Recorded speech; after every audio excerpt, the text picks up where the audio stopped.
It was an ordinary afternoon in the neighborhood, the kind of day where people rushed about their business, hardly noticing one another. In the middle of it all was a quiet woman, the type most people would never give a second thought to. She dressed simply, kept to herself, and moved with a calmness that almost made her invisible. But sometimes, the people who seem the easiest to overlook are the ones carrying the biggest surprises. As she walked down the street carrying a small bag of groceries, a group of local bullies spotted her. They were loud, restless, and always looking for someone to pick on. To them, she looked like the perfect target, someone who wouldn't fight back, someone too ordinary to resist. They began to follow her, whispering and laughing, certain that this encounter would be just another moment of their power over someone weaker. But what they didn't know is that this woman was far from helpless. Beneath her calm expression and quiet steps was a lifetime of discipline, strength, and skill. She wasn't just an ordinary woman. She was a black belt in karate, trained to defend herself and others when danger struck. Every move she made was grounded in balance and control, but she had no reason to reveal that side of herself unless pushed. As the bullies closed in, smirking and throwing out threats, the tension in the air grew thicker. The woman didn't quicken her pace, nor did she look back in fear. Instead, she carried on with steady composure, her mind already calculating what might come next. The bullies thought they had cornered an easy victim. What they didn't realize was that they had just stepped into a situation where their own arrogance could backfire in a way they'd never forget. The woman's name was Hannah, and most people in town knew very little about her. She had moved into the neighborhood only a year ago, renting a small house at the edge of the street. She worked at the local library, where her quiet nature fit right in. To anyone watching, Hannah seemed like the kind of person who avoided trouble, someone who kept her world simple and peaceful. That was exactly why the bullies thought they had found easy prey. But behind Hannah's soft voice and polite smile was a past she rarely spoke about. Years ago, she had trained tirelessly in karate, spending long evenings in the dojo, practicing the same movements until they became part of her very being. Discipline, focus, and respect had been drilled into her character. To Hannah, karate was never about showing off strength.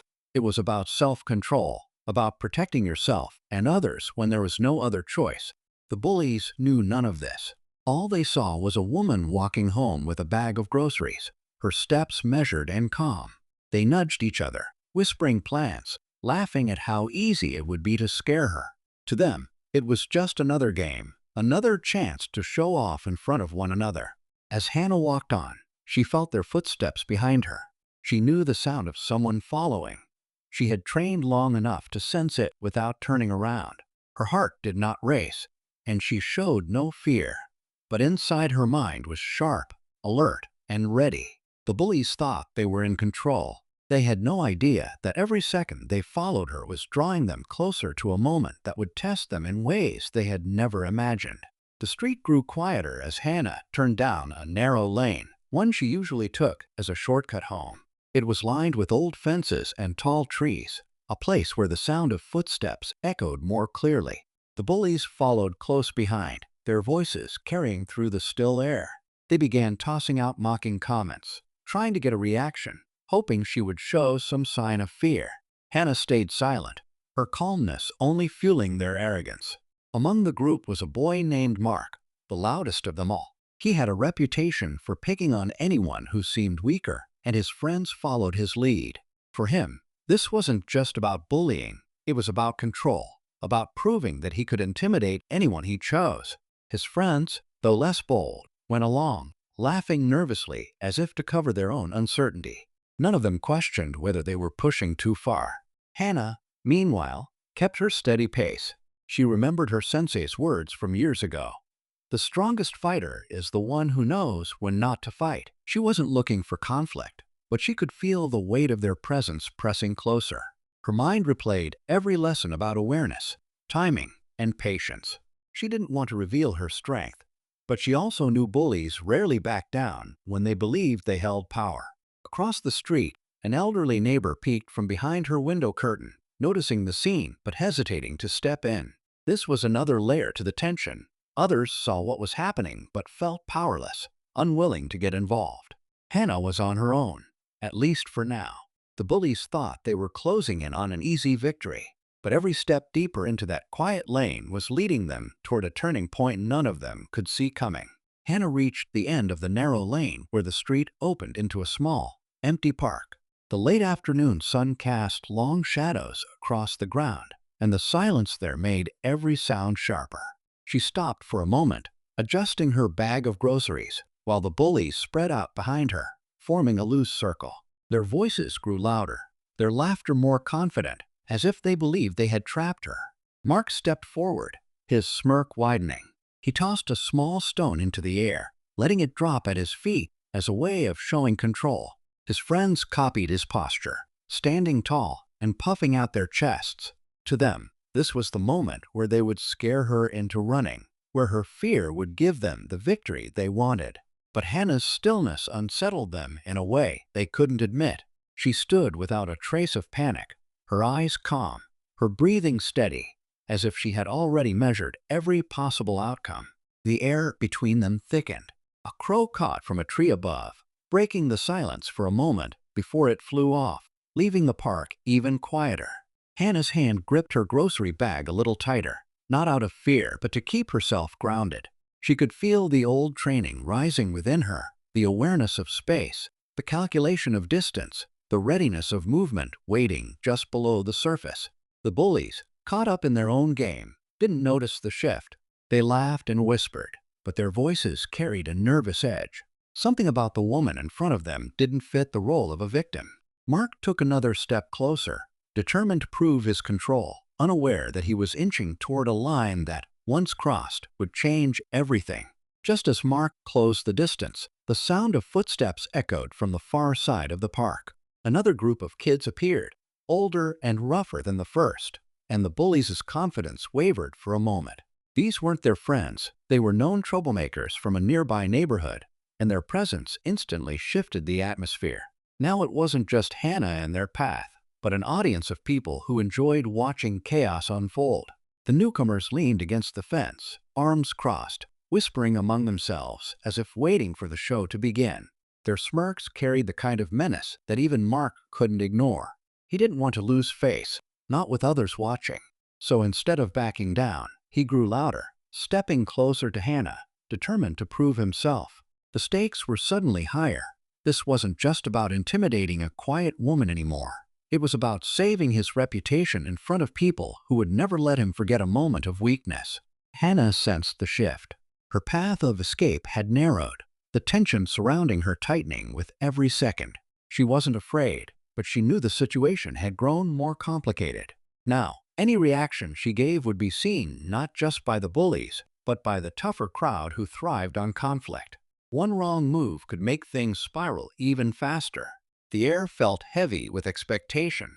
The original bullies were torn between their own fear of the older group and their desire to look fearless. The newcomers, meanwhile, watched with quiet amusement, curious to see how this would unfold. Hannah stood at the center of it all, her calm presence masking the storm of decisions she was making inside. The stage was set for something far bigger than anyone had anticipated, and every eye waited for the first spark to ignite. Mark finally lunged forward, determined to prove himself in front of both his friends and the older crowd. In that instant, Hannah moved with a speed none of them expected. She shifted her weight, stepping aside with graceful precision, and his hand met only empty air. Before he could regain balance, she calmly placed her grocery bag down, her eyes never leaving his. The bullies froze, stunned by the sharp change in her demeanor. Hannah's movements were quiet but powerful, every stance flowing from years of training. When Mark tried again, she blocked with ease, redirecting his momentum until he stumbled backward. His friends gasped, realizing too late that the woman they had mocked wasn't helpless at all. She was a black belt in karate. The older boys leaning against the fence straightened, no longer smirking, but watching intently, sensing this was far different from the street games they were used to. Hannah never attacked first. Every motion she made was defensive, controlled, yet filled with authority. Within moments, the bullies who had cornered her found themselves completely outmatched, their confidence replaced by fear. Mark, red-faced and shaken, backed away, no longer daring to push further. Just when it seemed the conflict was over, One of the older troublemakers stepped forward. Unlike the others, he didn't laugh or taunt. He gave Hannah a slow nod, recognition flashing in his eyes. To everyone's shock, he spoke quietly. "I remember you. You trained at Master Sato's dojo, didn't you?" The park fell silent. Hannah's calm expression didn't change, but her secret was no longer hers alone. Not only had she revealed her hidden strength, but someone from her past had just stepped into the present, raising questions the bullies, and even Hannah herself, weren't ready to face. The real story was only beginning. For a moment, everyone stood frozen, the park filled with an uneasy silence. Hannah's calm eyes met the older boys, and though she didn't answer his question, the recognition was clear. The bullies, who had once felt so powerful, now shifted uncomfortably, their bravado gone. Mark mumbled something under his breath and motioned for his friends to leave, his pride wounded, but his lesson unforgettable. The older group, sensing there was more to Hannah than anyone knew, chose not to interfere further. One by one, they drifted away, leaving her standing alone in the fading light. Hannah picked up her grocery bag as if nothing had happened. To her, this was not about showing strength, but about standing firm when pushed. As she walked back toward her small home, she thought of how quickly arrogance can crumble when faced with true discipline. The neighborhood would likely whisper about what had happened, but she wasn't concerned with gossip. Her peace of mind came from knowing she had stayed true to the values she had learned: control, respect, and restraint. The elderly neighbor who had watched from her window later told others how the quiet woman had handled the bullies without anger or chaos. In time, the story spread, not as a tale of fighting, but as a reminder that strength does not always announce itself loudly. Sometimes it hides in the most unassuming people, waiting for the right moment to surface. Hannah returned to her daily routine, still simple, still quiet. Yet those who had once overlooked her now carried a new respect. The lesson was clear. Never judge someone by appearances alone, because hidden within them may be a strength far greater than you imagine. And for Hannah, peace remained her greatest victory.